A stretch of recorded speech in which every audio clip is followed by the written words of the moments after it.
Muito bem, esse é o Oriente-se, hoje falando sobre o câncer com o Padre Guido, com a Silvia, que é psicóloga e trabalha numa entidade que dá assistência às pessoas que são vítimas do evento do câncer, né? E eu não falo assim brincando, não. É assim que os médicos que tratavam e tratam ainda da minha esposa dizem, é um evento que muda, marca para sempre a vida de uma pessoa. E é interessante, ô Silvia, que como a gente trabalha na evangelização e é conhecido, a gente chegava no hospital, muitos vinham pedir oração, pedir uma palavra, pedir uma orientação. Era comum, a gente estava sempre tendo que conversar quase que o tempo todo da espera do nosso atendimento. E interessante, porque nisso, Padre, Deus nos tirou do foco de nós mesmos. Então, durante a doença, a gente teve que ir ajudar outros. E aí a gente começa a observar como as pessoas têm diversas reações. Como tem uns que se entregam, tem uns que se desesperam, tem outros que são extremamente positivos e enfrentam mesmo. Tinha um senhor que estava no 4º câncer e ele dizia, já tive 3, isso não vai me derrotar, não vou morrer disso não. E vamos embora, e vamos em frente. E falava para as pessoas na quimioterapia. Então, é interessante como a postura da pessoa é muito importante. Com certeza. Isso tem a ver, inclusive, com a personalidade de cada um, né? A forma como você reage a uma doença é a melhor forma de você analisar o seu tipo de personalidade, né? Existem aqueles mais pessimistas, deprimidos, que qualquer coisa os abatem. Existem aqueles mais otimistas, positivos, que nada os abatem, né? Enfim, isso tem muito a ver com a personalidade de cada um, né? E você falou da festa, lá também. As enfermeiras, o ambiente da oncologia, da quimioterapia, é de festa. Isso que eu ia te falar também, essa questão do foco que você levantou, né? Uma das coisas que eu acho que nós devemos fazer é justamente tirar o foco da doença, né? Tirar o foco da ideia de morte, da ideia de doença, né? Você tem que focar justamente no aqui, no agora, o que é que você pode fazer melhor com você e com o outro. O padre citou as crianças, não é? A gente vai ficando adulto, infelizmente vamos perdendo o nosso coração de criança, né? E a criança, ela para o mundo para brincar com a colher na areia. Isso, esse é o segredo. Esse é o segredo. O melhor momento é esse aqui agora. Exatamente. Tem uma senhora amiga nossa que faleceu de câncer, acho que já vai para 2 anos. E o câncer dela era terrível e ela sabia que não tinha saída. E ela ficou fazendo a químio, acho que foi bem uns 5 anos. Parava quando melhorava, depois voltava. E a avó, né, e muita família, falou, não, eu quero curtir o máximo os meus netos, até onde der. O dia que não der mais, não deu. E fazia festa, e comprava carrinho, e reunia com e focada nos netos e curtindo a vida enquanto ela poderia fazer isso. Exatamente. Isso, ela ainda brincava, viu, padre? Porque as pessoas falavam para ela, olha, eu estou rezando por você, e morreu. Olha, eu estou rezando por você, e morreu. Ela falou, já enterrei 5 intercessores mesmo, e eu estou aqui. Então, ela até levava a essa batalha com bom humor. Sim. Porque não é que a gente desdenhe, mas é uma maneira de você ir pisando, como diz o Evangelho, sobre o mal e não sossobrar com ele. Isso que você colocou, acho que é muito importante, essa questão. Quando você falou que passou por essa experiência com a sua mulher, em que vocês pararam tudo, né? Não existia mais o plano disso ou aquilo que eu deixei para trás. E é justamente dessa forma que nós deveríamos viver o tempo todo, né? Com ou sem doença. Focados no aqui e agora. É só hoje que é o importante, né? Porque o passado, ele vai nos servir apenas para que a gente aprenda com aquela experiência e não repita, né, um erro, alguma coisa que não foi bom. E o futuro? Não existe. Não existe. Só existe o presente. A cada dia basta o seu cuidado. Somos chamados a em termos religiosos, a dar o gosto e santificar o momento presente, porque a história nos pertence. Por isso, cada um de nós é mestre de si mesmo. Exatamente. Por isso, é verdade que esta doença gera, como consequência também imediata, fenômenos pelos quais tantas vezes não estamos preparados. Pode ser uma revisão de um comportamento de vida, uma revisão na alimentação, nos hábitos do nosso dia a dia, da nossa fé também. E cada um destes setores tem a sua grande importância. É bastante normal, por exemplo, como sacerdote, receber pedidos de orações porque o câncer atingiu alguém de uma determinada família. Se nós perguntássemos para as religiosas de tantos conventos e mosteiros, elas recebem inúmeros pedidos de orações. Aí também podemos dizer, com certeza, o valor da fé, da religião, neste momento delicado e difícil da vida. Como também, como fruto até da oração, determinadas melhoras ou até um regresso desta doença. Eu já trabalhei, meus amigos, trabalhei em 5 processos de milagres acontecidos no Brasil e que foram aprovados pelo Vaticano, 2 dos quais com tema de câncer. O câncer comprovado e registrados nas chapas, etc., e que regrediu espontaneamente até desaparecer, graças à invocação que fizeram para uma determinada pessoa que depois foi colocada sobre os altares como santa.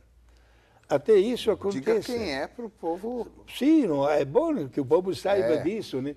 Falo do processo de beatificação de Madre Teresa de Jesus Gerhardinger, uma religiosa alemã, que a congregação que ela fundou está espalhada no mundo, e o milagre aconteceu na cidade de Criciúma, Santa Catarina. Madre Teresa. Madre Teresa. Eu fui o promotor de justiça na análise do caso, e o Vaticano é tão rigoroso que quando se trata de curas de câncer, primeiro aguarda que passem 10 anos para ter a certeza que o câncer não volte.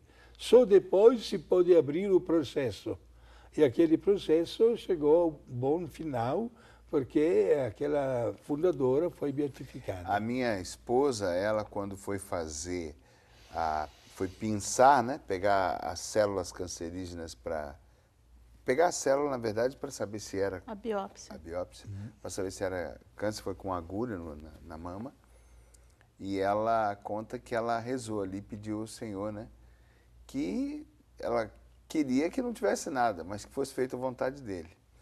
E quando tirou, era câncer. Então, hoje ela conta que o jeito que Nosso Senhor escolheu para nós, na nossa casa, foi que ela passasse por todas as etapas, porque ela passou por todas. Fez a quadratectomia, fez a quimio, fez a rádio, fez o Herceptin, fez o tamoxifeno, ainda tá no tratamento. E em cada etapa a gente foi vivendo um processo de conversão. Um processo de conversão, um despertar, né? Então, essa questão, eu não queria, mas é. Que eu vou fugir de mim? Não tem como. Pelo contrário, mergulhe em você. Agora é a hora de você mergulhar em você mesmo, né? Não fugir. Fica uma sensação para alguns, padre, por exemplo, de que Deus nos abandonou, porque as pessoas ficam querendo sempre que o Senhor sempre cure. Até um ato mágico, não é? Mas às vezes nós somos filhos um pouco rebeldes, que estamos precisando levar umas palmadinhas e ficar no colo do Pai do céu um bom tempo para a gente começar a voltar às origens. Exato. Momentos antes do programa eu dizia para o senhor, se dependesse de nós, não deveria existir nenhuma farmácia na esquina. Porque gostamos do nosso equilíbrio físico e às vezes aquele calo no pé ou aquela dor de dente já entramos em crise, corremos logo atrás de um remédio. Por quê? Porque gostamos de nós mesmos. Infelizmente, a nossa vida não foi feita para ser uma vida eterna aqui. Todos, como se diz, estamos de passagem. Somos chamados a viver bem o nosso momento presente, mas a doença sempre marca a sua presença. Como também, às vezes, de uma maneira até violenta, digamos assim, até com choques emocionais profundos, como também até com tragédias. Infelizmente, acontece tudo isso porque somos pessoas vulneráveis e sujeitos até às consequências de uma vida que, repito, não é eterna. A morte não vai poupar a ninguém, nem o Padre Guido que está falando. Pode ser a idade, pode ser uma doença, pode ser um acidente. Vai chegar para todos o momento de prestar conta a Deus da nossa existência. É claro que tantas vezes é uma linguagem piedosa, naturalmente, quando estamos diante de pessoas em fase terminal de câncer. Eu visito muitas dessas pessoas nos hospitais. E há pessoas que dizem, padre, estou até rezando para que Deus olhe para ele e o chame para si, para que termine de sofrer, porque dá pena. Dá pena ver uma pessoa que sofre nas últimas e que a sua força, digamos assim, pessoal, não reage, se entrega, é questão de dia ou até questão de horas. Quantas vezes, inclusive, eu recebo ligações, padre, está lembrado daquela mulher que visitou ontem? Olha, foi só o senhor sair do hospital que foi para o céu. Até isso eu recebo. E os familiares dizem isso até com um certo conforto. É claro, porém, nós devemos lutar para a vida até que a vida nos dá a possibilidade para estar de pé. Mas, isso, padre, aí o senhor está colocando um aspecto que eu acho que é fundamental nesse evento, em todo evento sério, não é? Que a gente não pensa na partida e não pensa que vamos morrer. Nós somos eternos e a vida vai muito bem e o melhor sempre está por vir, né? Existe não no positivo, existe uma ilusão, né? Ou até um fanatismo, uma gana de que, não, peraí, eu ainda vou conquistar o mundo, peraí, já vou conquistar o mundo, peraí, estou chegando, vou conquistar o mundo. Só que a gente não vai conquistar o mundo. E o que acontece? Quando a gente se depara com esse evento, por isso que eu falei do Pai do Céu, a gente nada mais, nada menos fica entre a eternidade e o tempo que temos. E aí a gente começa a analisar, nossa, é para valer. A eternidade está aí, será que eu vou agora? E a gente começa a avaliar a situação. E aí entra a questão das perdas, né? Sim. Que tanta gente vive tão bem com as perdas e tanta gente vive tão mal com as perdas, né? Tem gente que fica careca e fica o resto da vida revoltado porque perdeu os cabelos. Né? Tem gente, eu citei o caso do rapaz do braço, né? Que ficou em depressão profunda, uns 2 anos ou 3, parece, com essa situação. Né? Eu tive um rapaz, um amigo nosso, que trabalhava conosco, faleceu, apareceu com um tumor na cabeça. E quando o tumor manifestou, ele também não tinha nada, estava vivendo normal, 24 anos, e o braço direito dele parou de funcionar, porque afetou, né? E ele era tão brincalhão que ele chegou para trabalhar e falou, aqui, gente, o meu braço está bobo, e brincava com todo mundo com o braço dele bobo. Então, a gente tem que entender que as rugas vão chegar, a barriga vai crescer, o cabelo vai cair, e daqui a pouco eu vou partir. Faz parte, não é? E isso alivia a carga, não é? E o câncer é uma doença silenciosa, né? Você não sente dor, né? Quando você sente dor é porque a coisa já está adiantada, né? E como existem outras doenças silenciosas, né? E como eles estavam falando, o padre falou também, a prevenção é muito importante. Então, como se previne? através de exames, né? Fazer exame de minha esposa prevenção, teve a as graça mulheres de fazer o exame detectar a de prevenção. toque, os homens, enfim, né?